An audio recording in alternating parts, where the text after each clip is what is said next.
Do'stlar, mana bu oyoq massaj apparatimiz.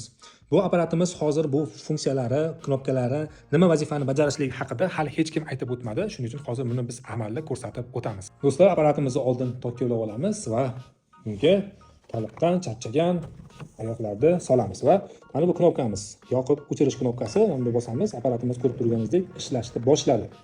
Birinchi knopkasi bu oyoq taglarini, tovonlarni massaj qiladigan funksiya. Buni 3 ta tezligi bor. Xohlagan tezligingizga qo'yib olasiz o'zingizga mos holatda.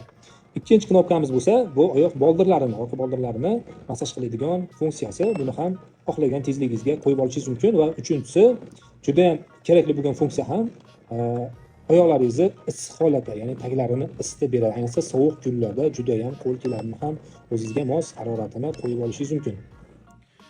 Do'stlar, buyurtma qilishda davom eting. Biz esa sizga yetkazib berishda va sizga foydali bo'lgan mahsulotlar bilan ta'minlashda davom etamiz.